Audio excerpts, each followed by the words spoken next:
They say the best gets are sometimes the ones you already have. In this case, we're looking at the entirety of the NC State wide receiving room.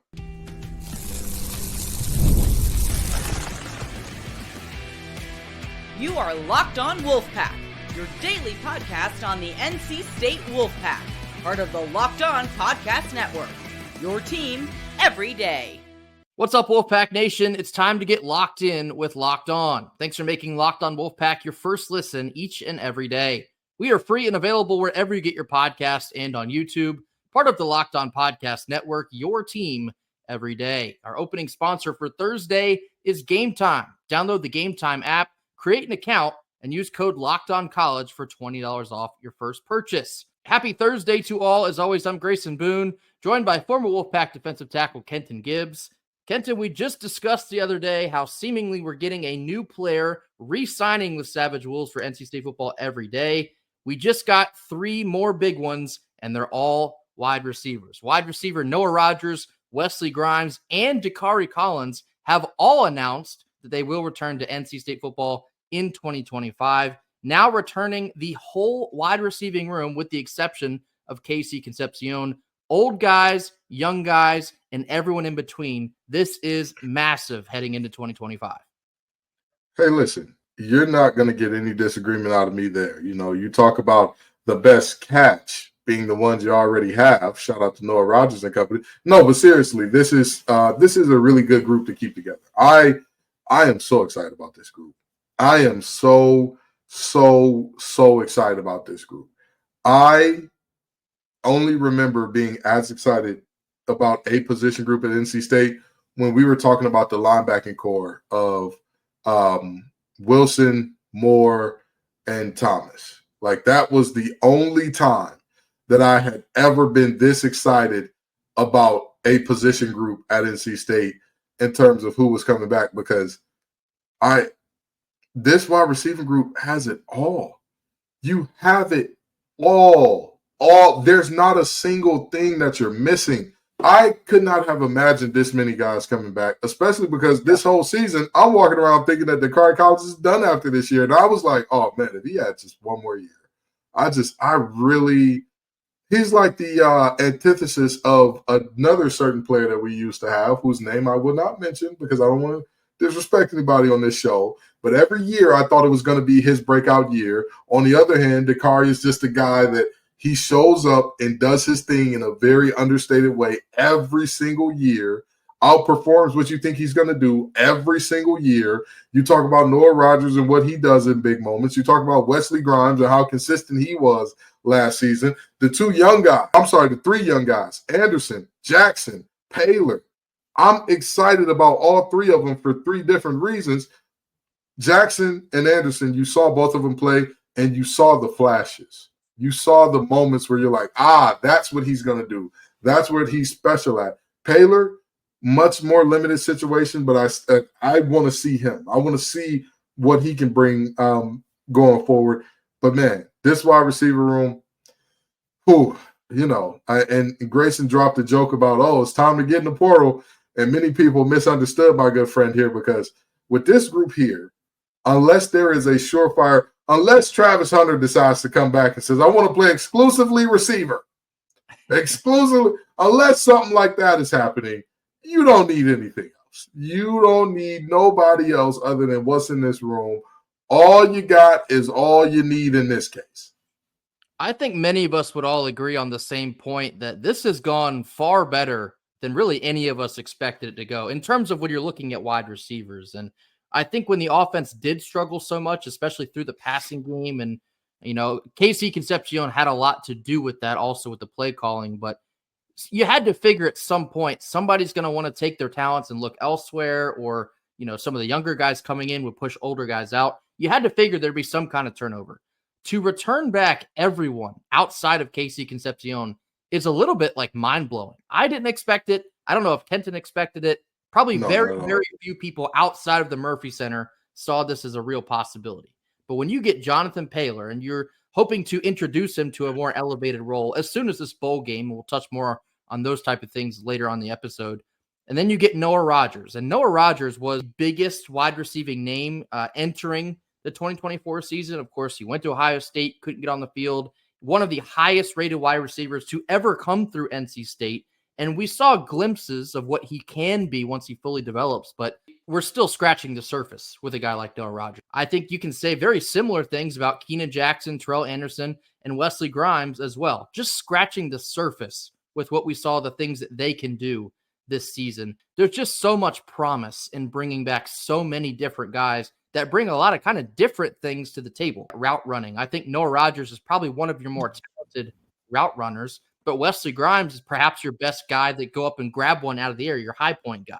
And then you get into Keenan Jackson, Terrell Anderson. For being true freshmen, they find their ways into open space and maximize their potential. And something else we talk about here to wrap this all up, when you're bringing all of these guys back, including your quarterback, which is the main chess piece here, think about all the development that'll occur this whole month of December through the bowl game into the spring. When he knows every single one of those guys that's coming back with him, that is such a massive deal. Because when is the last time that NC State has had that happen in an offseason? Obviously, we've had kind of a revolving door of quarterbacks. Not just the quarterback is the same, but all of his offensive weapons minus just one. That should incite a lot of promise going from one full year together to a second full year together. I could not be more excited at the thought of bringing everyone back and continuing to grow into 2025. When you look at a pass catching group that returns 5 of its top 6 guys in terms of yards, you are working from a standpoint of strength. When you are looking at a receiving group that is, again, in terms of what they're doing and how they're setting themselves up for the future, in terms of all of their top guys, in terms of touchdown catches, of all the guys that had touchdown catches last year, yes, you're losing your most prolific guy in that way, in Kevin Concepcion. But after him, you've got Joe Lee, who still has eligibility if he so chooses to exercise it, Keenan Jackson, Dacari Collins, Terrell Anderson, and then you've got a bunch of guys with one in terms of Hollywood, Wesley Grimes, Noah Rogers. You're bringing back so many pieces, so much of your production that you're not sitting up here saying, well, hell, how are we going to replace all that? How are we going to replace that? Because, and again, this is no disrespect to KC. I think he's a phenomenal receiver. I think that he really is such, I think he was by a mile our best route runner. I think he was a guy that he had the ability to change directions without losing speed, a lot like it was Antonio Brown-esque, that he never really needed to decelerate to change directions, which is lethal at the receiver position. However, we did not utilize that to its fullest potential.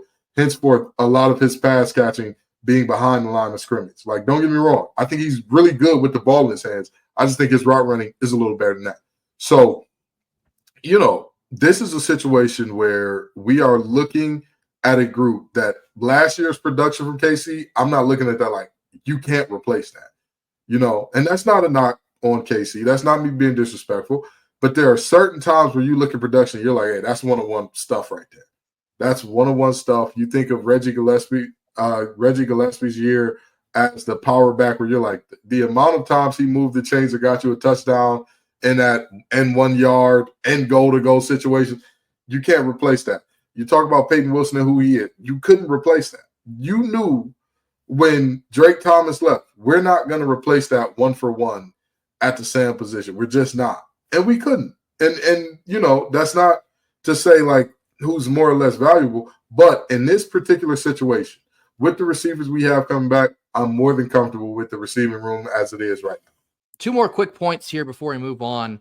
Something that I think is very fascinating in a good way about retaining all of your wide receiving talent is, one, it makes your portal searches that much easier, being that I wouldn't take a single wide receiver out of the portal. I think you're set. We just named, 6 or 7 guys already. We are good in my mind. I think comfortable enough. I think comfortable enough to where you shouldn't prioritize this in the portal. I think that's fair. I'm comfortable enough that I don't think wide receiver should be a priority at all in the portal. And the second point here, knowing that they're all coming back in 2025, that means you're going to have all of them for the bowl game. And I think that's very important. when you think about all the opt-outs that have kind of taken over the bowl games, NC State should have everyone on offense outside of KC Concepcion. That's your only loss right now. You should have your quarterback, your running backs, all of your offensive line, because it's their last game, unless they decide to opt out, and all of your wide receivers. That's a really big deal, because I know ECU on their side of things, they've already lost, I think, like 4 or 5 key players. NC State has none to speak of at the current time. So continuity will help you way more than having to refresh everything and hit the reset button and try it all again next year. I would much rather bring back these guys that know CJ, and CJ knows them. This is a really big deal, and I don't think that can be overstated. Coming up next, we're going to get into the biggest moments of the year that will have influence coming up on the offseason. This comes after a quick word from our sponsors. Our first Thursday sponsor is Gametime. Gametime has a new feature called Gametime Picks, and it makes getting tickets to all of your favorite live events easier than ever before. Gametime filters out all of the fluff to show you only incredible deals on great seats, and you won't have to waste time searching through thousands of tickets. The curation of Gametime Picks makes it easier to save more on sports, concerts, comedy, theater, and potentially the upcoming bowl game. Toggling the all-in pricing feature on the app will show your total upfront, so you receive 0 surprises at checkout. And as always, you get that panoramic view of your seat in the app before you buy, so you know exactly what to expect upon arrival. Take the guesswork out of buying tickets with Gametime Picks. Download the Gametime app, create an account, and use code LOCKEDONCollege for $20 off your first purchase. Terms apply, and again, create an account and use redeem code LOCKEDONCollege. That's LOCKEDONCOLLEGE, LOCKEDONCollege, for $20 off. Download Gametime today. What time is it? You already know. It's game time. Middle portion of our Thursday show. Now we're going to talk impact. It was a tumultuous year for NC State football. They finished 6-6. We're going to discuss what we thought were the biggest moments when you're looking at going into the offseason, the bowl game, and into the 2025 season. The moments that you could see change the future trajectory of a player or the team, however you want to frame this. Kenton, I'll let you go first. We'll alternate back and forth. We'll each do 2 of these. What is one of your most impactful moments for the 2024 season? Well, one of my most impactful moments for the 2024 season is the same thing that was a very impactful moment for the 2023 season. A loss to Duke. I don't know what it is about this team that they're like, oh, we're kind of cruising. We may be good. We may be bad. We don't know, and we really don't care. And then after you lose to Duke, immediately you sit up straight and start dotting your I's and crossing your T's, as we saw this year. And granted, it didn't result in finishing perfect like it did last year. But this team, there's not an argument in the world for, hey, this team did not get better after that Duke loss. There was a visible difference in almost every single regard after that Duke game. How many ways was this team different after the Duke game? Well, before the Duke game, what were we averaging on the ground? I want to say it was less than half of what we finished the season out with. Probably. In terms of we were averaging like 170 some odd in those last 4 games or so. That is the difference to me, that this team just got so much more physical. This team got so much more aggressive up front offensively. And I had said all year, you give the true freshman help and he'll show you what he is. But you're never supposed to have to lean on a true freshman to go win you a bunch of ball games. And yet and still, he did a good enough job. But once the offense start helping out, once you start seeing Hollywood be the number 1 guy, once you start seeing Kendrick Raphael show up in a major way as well, all of a sudden things look different for this offense. So I say this from a very genuine standpoint. The loss to Duke, to me, was a turning point for this season. And going into next season, it builds a lot of things that I hope carry over. Can we please beat Duke next year? I'm sick of the grand total of 11 Duke fans standing on our grave and doing whatever dance they feel like. They plant their flag. They plant their flag every time. Yeah, and we let them because we're not soft and create a lawsuit in order for them to not do that anymore. We got to beat Duke next year. Please, for the love of God, find a way to beat Duke. My My first impactful moment that I want to touch on, this is actually something that I heard CJ Bailey talking about the other night when he announced his return via Inside Pack Sports. It was the comeback on the road out at Cal. And at that point of the season, it was like the midway point. CJ hadn't been the guy for that long, but to engineer a comeback win on the road across the country against what was a pretty good Cal defense, stuff like that does wonders for a young kid's confidence and moxie heading into the rest of that season and then hopefully projecting out onto 2025. I think that is a really big deal for a young kid that's, still coming into his own body and learning how to read a defense and still learning instructions from his offensive staff. For him to just go out and play loose in that second half and find a way to lead us to a comeback win, that's a really big deal. And knowing that he is the guy heading into 2025, it just helps him reestablish all that confidence that he gained from this year into next. So for me, that road comeback against Cal, that's a really big deal for CJ. Absolutely. And I'll tell you what, not only was it a big moment for CJ, it was one of the few non-snake bitten moments for NC State. Absolutely. Cal just happened to be more snake bitten than us. And their freshman kicker missed a 28-yarder or something like that? It was a chip shot. Yeah. It was a chip shot. But you know what? Hey, I'm not a golfer. I don't know about Grayson. I've missed plenty of chip shots in my life. So, it absolutely was one of those moments where CJ Bailey played well. And again, Hollywood Smothers had a game in that ball game. And, that win on the road there, that comeback on the road there, that was big time. I struggled to come up with just one moment that I look at and I say, man, this is a moment that I look at and say, you build on this going into 2025.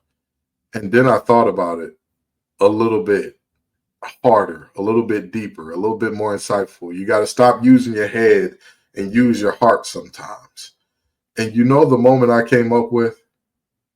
The post-game brawl and Carter Finley West. Let me tell you why that moment was so important. This team has shown at multiple points, hey, we are more physical than the boys in baby blue. That's who we always are. But there is something to be said for this team banding together and being like, listen, we are playing for a bowl game. We already won that.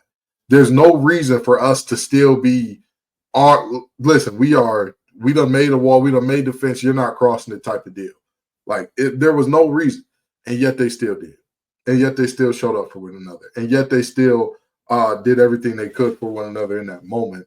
And more so, it's the game, folks. It's the game more so than the brawl. I'm joking about the brawl, but in all seriousness, it is once again not only a declaration of like, hey, we're a better team than you, but again, you gain nothing other than a bowl game from that win. You send out their head coach, who was the greatest head coach in their school's history, with a loss. That is just a factual statement. And you then go forward with not only that, with the we beat you up on the field during the game, bludgeoned you physically, our running game got it done, and then we beat you up after the game. That, to me, even with all of the talent we have on the outside, I don't look at this team and say, physicality shouldn't be our calling card. Defensively, whatever we look like, you need to emphasize everything that moves needs to be hit. Because there were too many moments this year where defensively I saw guys more than willing to be unblocked and not make a play.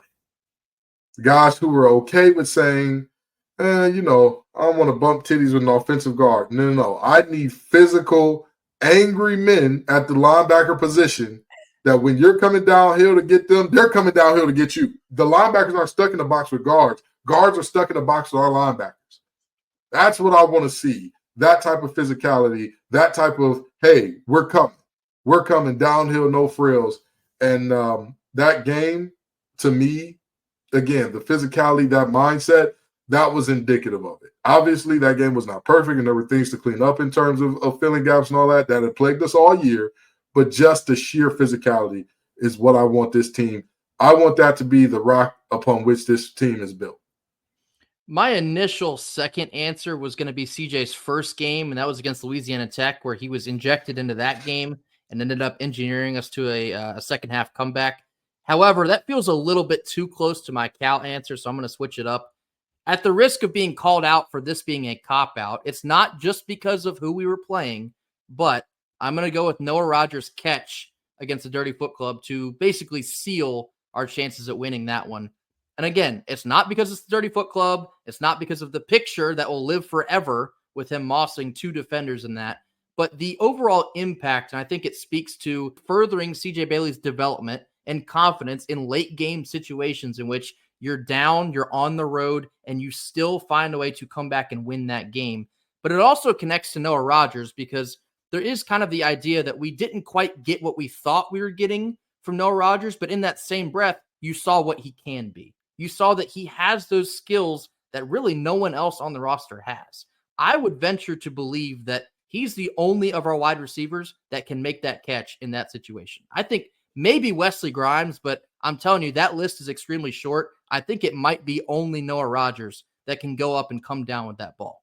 That's the level of talent that he has. And I think you might see a whole lot of that next year. Maybe not because we need to come back in a situation, but just because Noah Rogers is capable of making crazy catches, because to him, they're relatively normal. I think if anyone heard him talking about that catch on Inside Pack Sports, he was like, yeah, I went up and caught the ball. Nothing special for me. It's just what I'm supposed to do.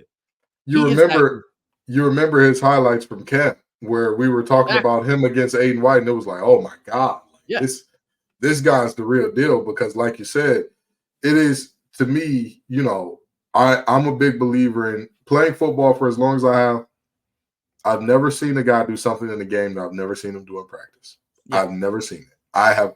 And a lot of people talk about, oh, this guy's a gamer, that guy's a gamer. He can do this, he can do that, even though he doesn't practice well. Those guys exist, I'm sure. I'm just saying I personally have not seen them. All the guys that I know that are complete freaks of nature on game day, they were also the same way in practice. Noah Rogers is no different. I 1,000% agree with you. That catch was a big moment. I might add Dacari Collins to the list of players that can make that catch, but yeah, I agree. I've actually found a better way to package what I'm trying to say here. The 3 biggest players that made impacts in this game were arguably CJ Bailey, Noah Rogers, and Hollywood Smothers. Freshman. Yeah. Won you that game. That's what I'm talking about with projectable growth and growing together as a team and building that team chemistry. Your youngest guys on this roster were the ones that went over there and dominated the Dirty Foot Club. And so when you're thinking about Noah Rogers and what he can grow into, because I think he's going to be a monster at NC State. He listed his own personal goals of 1,000 yards next year. We'll see what our tight end situation looks like, but I think he's more than capable of having over 1,000 receiving yards after, I think he was in like the 3s this year, 3s or 4s.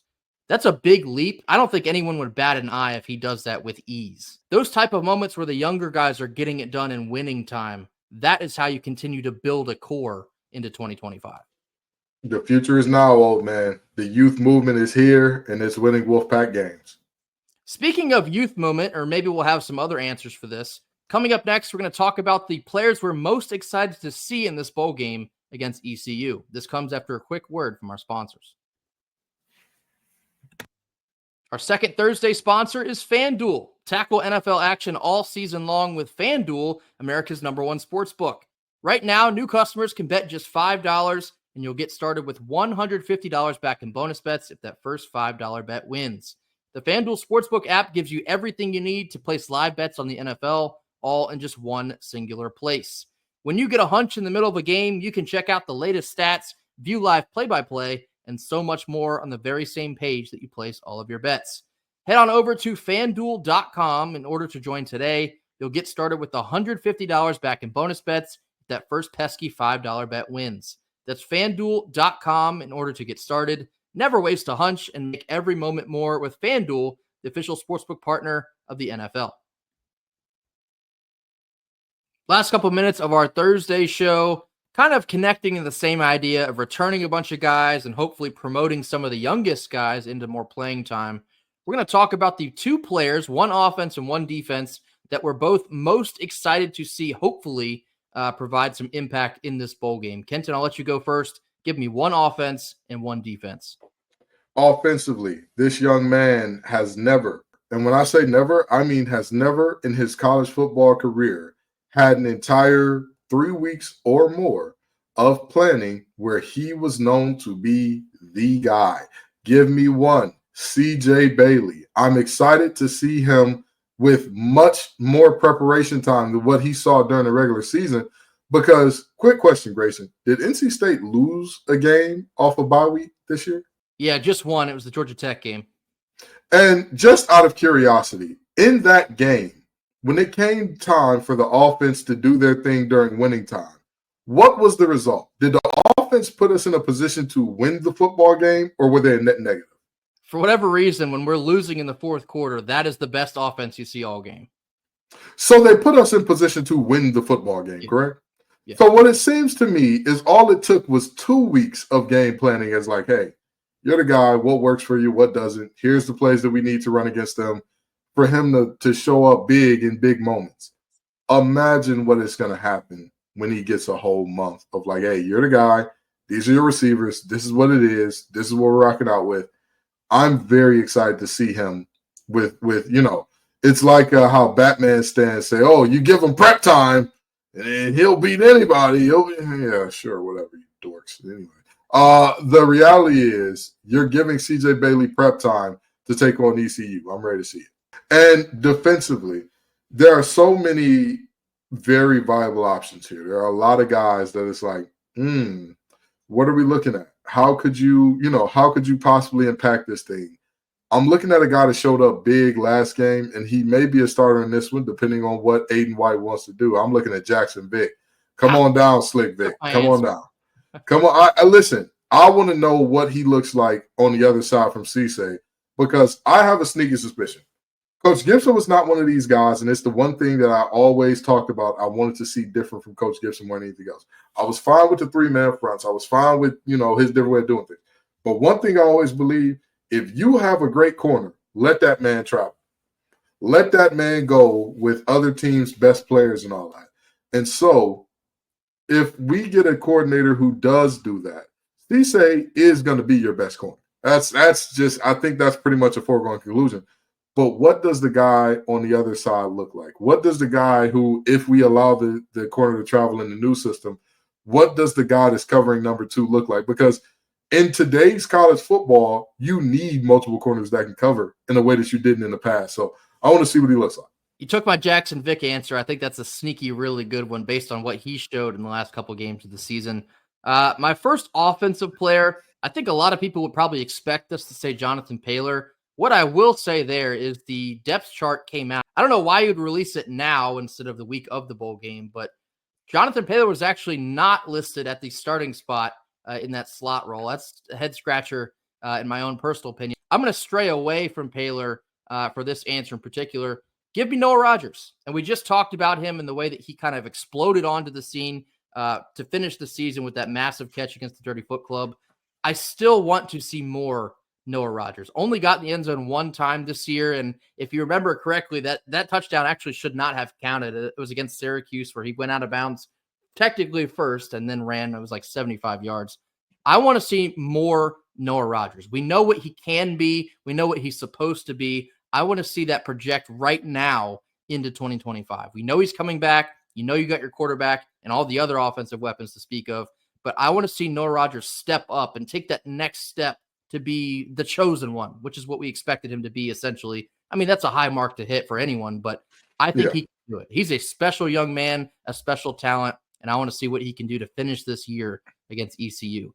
Defensively, I think this is another spot where people think we would say Elijah Groves. That is true. I do want to see Elijah Groves in this game. Kenton actually took my pick with Jackson Vick.